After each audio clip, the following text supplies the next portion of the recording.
खाद्य संसाधन पौधे का लघु उत्तरीय प्रश्न क्रमांक पहला, अनाजों के उत्पादन बढ़ाने की क्या आवश्यकता है। तो इसका आंसर करेंगे। सबसे पहले इसके बारे में थोड़ा समझ लेते हैं। तो अभी वर्तमान समय में भारत में अनाजों का उत्पादन तो हो रहा है, लेकिन हमें इसकी उत्पादन बढ़ाने की आवश्यकता है, क्योंकि जनसंख्या जो जिस रफ्तार से बढ़ रही है और जो कृषि भूमि है वो क्या है, वो सीमित मात्रा में खेती करने वाली भूमि। तो अगर हम इसका अनाजों का उत्पादन नहीं बढ़ाएंगे तो सबको भोजन नहीं करा सकते। इससे क्या होगा, भुखमरी की स्थिति उत्पन्न हो जाएगी। तो इसलिए हमें अनाजों का उत्पादन बढ़ाना आवश्यक है। तो कैसे करना है इसका आंसर? तो इसका आंसर हमें इस प्रकार लिखना है, हमारे देश की जनसंख्या जिस रफ्तार से बढ़ रही है उस रफ्तार से खाद्य पदार्थों का उत्पादन नहीं हो पा रहा है। जनसंख्या तो दिन प्रतिदिन बढ़ती जा रही है, लेकिन भूमि उत्पादन ज़मीन जो है वो नहीं बढ़ रही, वो सीमित मात्रा में है। अतः सभी को भोजन की आवश्यकता को पूरा करने के लिए और भुखमरी से बचाने हेतु अनाजों का उत्पादन बढ़ाने की आवश्यकता है। इसके लिए क्या करना होगा, वैज्ञानिक तकनीक और हाइब्रिड बीजों का प्रयोग करना होगा। बस यही इसका आंसर हो जाता है। इसके बाद देखिए दूसरा प्रश्न क्या है, मौसम के आधार पर फसल कितने प्रकार के होते हैं। तो ये रहा फसल मौसम। तो आपको आंसर यहाँ से करना है, भारत में मौसम के अनुरूप 3 प्रकार की मुख्य फसल, यानी मौसम के आधार पर 3 प्रकार की मुख्य फसल है। पहला है खरीफ, रबी और ग्रीष्म फसल, ये तीसरा हो गया। तो इसके बारे में भी हमें लिखना है, सिर्फ नाम ही नहीं लिखने, इसके बारे में भी लिखना है कि खरीफ फसल क्या होते हैं और इसमें कौन कौन सी फसलें होती हैं, कब बोया जाता है, कब काटा जाता है। तो खरीफ फसल में देखिए ये धान, ज्वार, मकई, कपास ये सारे होते हैं और जून जुलाई में बोया जाता है और इसकी कटनी अक्टूबर से दिसंबर तक होती है। वहीं रबी फसल के बारे में देखिए क्या है, ये ठंडी के मौसम में उगाई जाती है, जो रबी फसल कहलाती है। गेहूँ, चना, तीसी, मटर, सरसों, ठीक है, आलू। और इसकी बुआई कब होती है, अक्टूबर माह में, और कटनी मार्च में होती है। ग्रीष्म फसल कौन सी है, दलहन, दलहन की फसल, उड़द, मूंग, और ये कब बोई जाती है, मार्च से जून के बीच, ये गर्मी में के महीने में बोई जाती है। प्रकार की फसल होती है। तो तीनों के बारे में आपको लिखना है, ठीक है। प्रश्न क्रमांक तीसरा देखिए क्या है, समुन्नत किस्मों के एक मुख्य गुण और एक मुख्य दोष लिखें। समुन्नत किस्म का मतलब होता है हाइब्रिड जो कहलाते हैं, शक्कर नस्ल के प्लांट जो कहलाते हैं, उसके गुण और दोषों को लिखना है एक एक। तो ये रहा, आपको पहले लिखना है समुन्नत किस्म के फसल के एक गुण। पहला, तो इसका पहला गुण क्या है, उच्च उपज है। समुन्नत किस्मों में पारंपरिक किस्मों की अपेक्षा बहुत अधिक पैदावार मिलती है, इसलिए इन किस्मों को उच्च उपज वाली किस्में या समुन्नत प्रजातियां कहते हैं। तो एक ही लिखना है हमें। इसके बाद इसका दोष भी लिखना है हमें, कौन सा है। तो इस प्रकार लिखना है, समुन्नत किस्मों के एक दोष कौन सा है, कोई भी आप लिख सकते हैं, आप इसको भी लिख सकते हैं, छोटा है। कम चारे की प्राप्ति, समुन्नत किस्मों में देसी किस्मों की अपेक्षा कम चारा उपलब्ध होता है, क्योंकि इसमें छोटे आकार के प्लांट होते हैं। या आप इसको भी लिख सकते हैं, उच्च कृषि निवेश, यानी इसको उत्पादन करने में, ठीक है, इसमें अधिक निवेश की आवश्यकता पड़ती है, अधिक पैसे लगाने पड़ते हैं, क्योंकि उसमें अधिक उर्वरक ज़्यादा लगता है, सिंचाई अधिक लगती है, ठीक है। तो हमें एक ही लिखना है। इसके बाद देखिए प्रश्न क्रमांक 4 क्या है, संकरण के लिए किस प्रकार के जनकों का चयन किया जाता है। तो इसका मतलब ये है कि जब हम हाइब्रिड प्लांट का जब विकसित करेंगे, ठीक है, हाइब्रिड प्लांट बीज के लिए, तो वहाँ पे 2 पौधों का जो संकरण कराया जाता है कृत्रिम तौर पे, तो कैसे प्लांट वहाँ पे चुनाव करने चाहिए, ठीक है, तो वो बताना है हमें। तो इसका आंसर हमें यहाँ से करना है, समुन्नत किस्मों के फसल की प्राप्ति के लिए विभिन्न उपयोगी गुणों जैसे उच्च उत्पादन दर, उच्च उत्पादन, उत्पादन की गुणवत्ता, उर्वरक के प्रति अनुरूपता, रोग प्रतिरोधक क्षमता आदि का चयन किया जाता है। इन गुण वाले जनकों के बीच संकरण कराया जाता है, यानी पादप प्रजनन कराया जाता है, जिससे हाइब्रिड बीज प्राप्त होता है। तो यहाँ से यहाँ तक आपको इसका आंसर लिखना है। प्रश्न क्रमांक 5वां देखिए क्या है, वृहद पोषक क्या है और इसे वृहद पोषक क्यों कहते हैं। वृहद पोषक का मतलब होता है बड़ा पोषक, ज़्यादा मात्रा में प्लांट इसका उपयोग करते हैं, और ये वैसे वृहद पोषक क्यों कहते हैं, आइए इसका आंसर करते हैं। तो यहाँ पे देखिए पोषक प्रबंधन, इसके बारे में थोड़ा समझते हैं।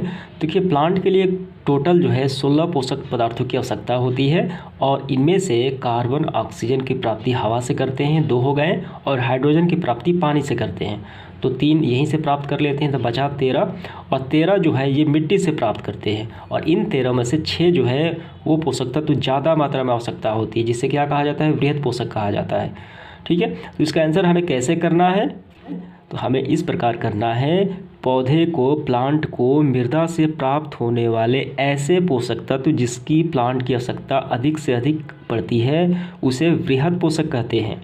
और इसे वृहद पोषक क्यों कहा जाता है? क्योंकि प्लांट को इसकी आवश्यकता ज़्यादा मात्रा में पड़ती है, जैसे में नाइट्रोजन, फास्फोरस, कैल्शियम। ठीक है, यहाँ पे दिया गया है, इन सबको आपको नाम लिख लेना है। ठीक है, तो यही इसका आंसर हो जाता है। इसके बाद देखिए प्रश्न क्रमांक 6 क्या है? पौधे अपना पोषक जो है किस प्रकार प्राप्त करते हैं? तो इसका आंसर हमें इस प्रकार करना है। देखिए पोषक प्रबंधन, पौधे अपना पोषक जो है हवा, पानी तथा मृदा अर्थात मिट्टी से प्राप्त करते हैं। पौधे को कुल 16 पोषक तत्वों की आवश्यकता होगी। इनमें से कार्बन, ऑक्सीजन और हाइड्रोजन, कार्बन और ऑक्सीजन हवा से, और जो कार्बन और ऑक्सीजन हवा से और हाइड्रोजन पानी से प्राप्त करते हैं, और बचे 13 ये मिट्टी से प्राप्त करते हैं। यही बात आपको लिखना है। ठीक है, चलिए देखते हैं इसका अगला प्रश्न। इसके बाद देखिए 7 नंबर क्या है? रासायनिक उर्वरक का उपयोग प्राकृतिक उर्वरक की तुलना में आसान क्यों है? तो इसका आंसर हमें इस प्रकार करना है। जिन फसलों में नाइट्रोजन, पोटास, फास्फोरस आदि की आवश्यकता होती है, जैसे गेहूं, धान, इनमें प्राकृतिक उर्वरक लाभ नहीं होता, क्योंकि इसमें पोषक तत्व अल्प मात्रा में होते हैं। जब इनका उपयोग करेंगे तो इसकी ज़्यादा खपत होगी, किसकी? प्राकृतिक उर्वरक की।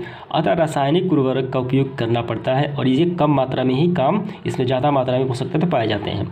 और दूसरा देखिए क्या है? प्राकृतिक उर्वरक का परिवहन यानी एक स्थान से दूसरे स्थान ले जाना, भंडारण यानी रख रखाव करना कठिनाई होती है। प्राकृतिक उर्वरक में क्या आ जाता है? जैसे गोबर आ जाता है, तो जबकि रासायनिक उर्वरक में आसानी होती है इनका परिवहन और भंडारण। तो यही इसका आंसर हो जाता है। इसके बाद देखिए 8वां प्रश्न क्या है? कार्बनिक खेती में क्या होता है? तो इसका आंसर हमें यहाँ से करना है। कार्बनिक खेती, खेती की वह पद्धति जिसमें रासायनिक उर्वरकों, कीटनाशकों तथा अन्य रसायनों का उपयोग कम से कम या बिल्कुल नहीं कर कार्बनिक पदार्थों को उपयोग ही हो। ठीक है, वो कार्बनिक खेती कहलाती है। इस प्रकार की खेती में पेड़ पौधे के अवशिष्ट यानी सड़े गले जो भाग होते हैं, पदार्थ होते हैं, जानवरों के मलमूत्र, कृषि अवशिष्ट आदि कार्बनिक पदार्थों के अपघटन द्वारा मृदा की उर्वरता बढ़ाई जाती है। बस यहाँ तक इसका आंसर हो जाता है।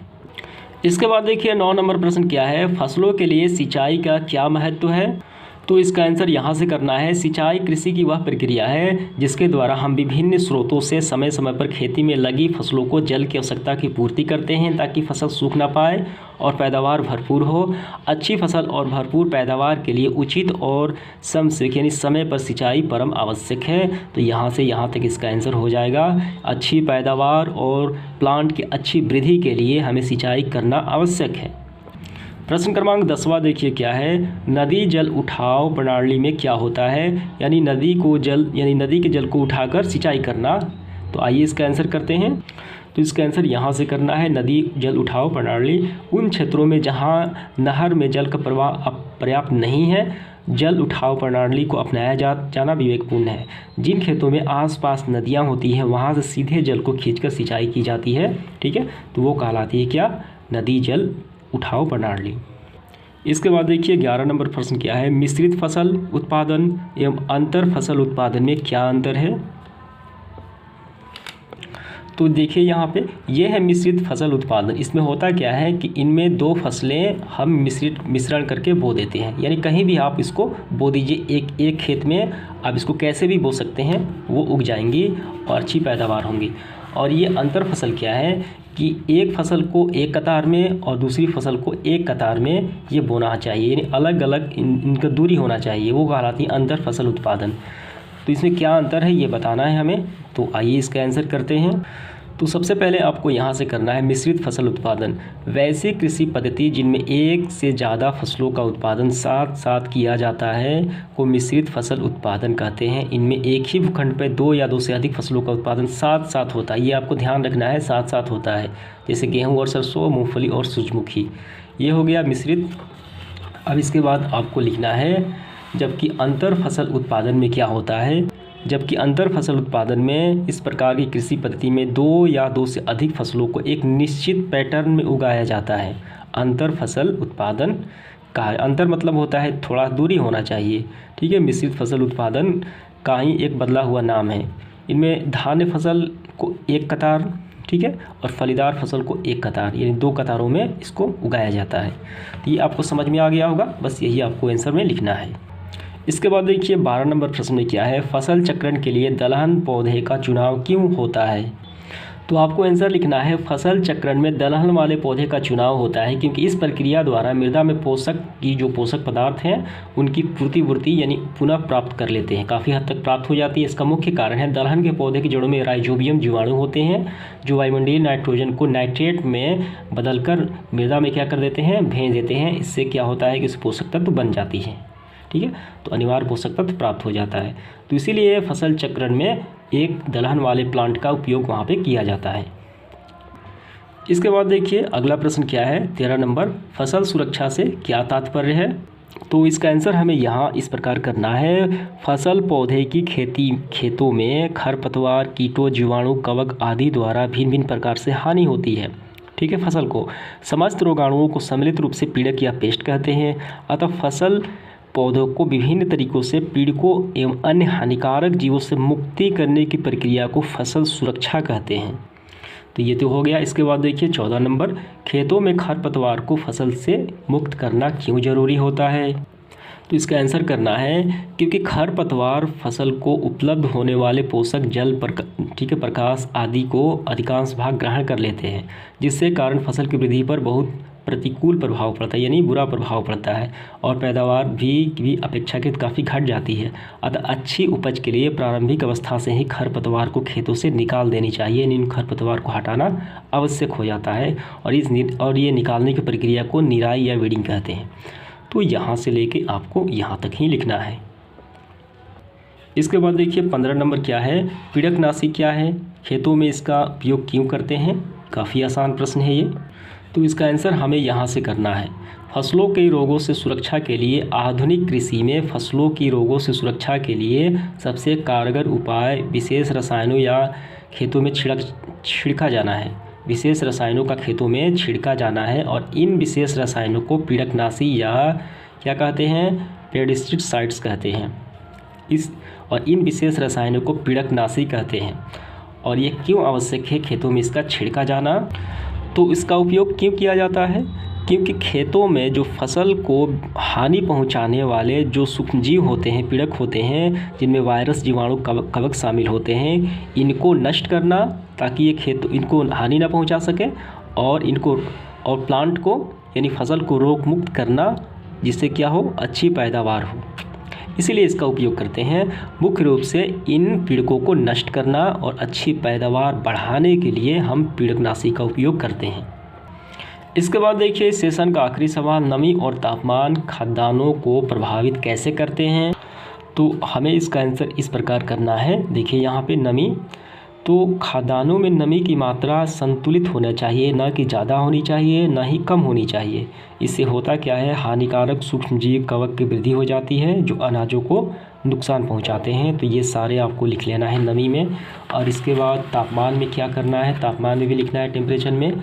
खाद्यान्नों को सुरक्षित भंडारण अपेक्षाकृत कम तापमान पर होना चाहिए, अन्यथा सूक्ष्मजीव कीट की वृद्धि एवं क्रियाशीलता बढ़ जाएगी अधिक तापमान होने पर। फलस्वरूप खाद्यान्न अपनी गुणवत्ता खो देते हैं और मानव उपयोग के योग्य नहीं रह पाते, यानी वो खराब हो जाते हैं। तो ये समझ में आ गया नमी और तापमान कैसे प्रभावित करते हैं। तो समाप्त होता है आज का सेशन। धन्यवाद।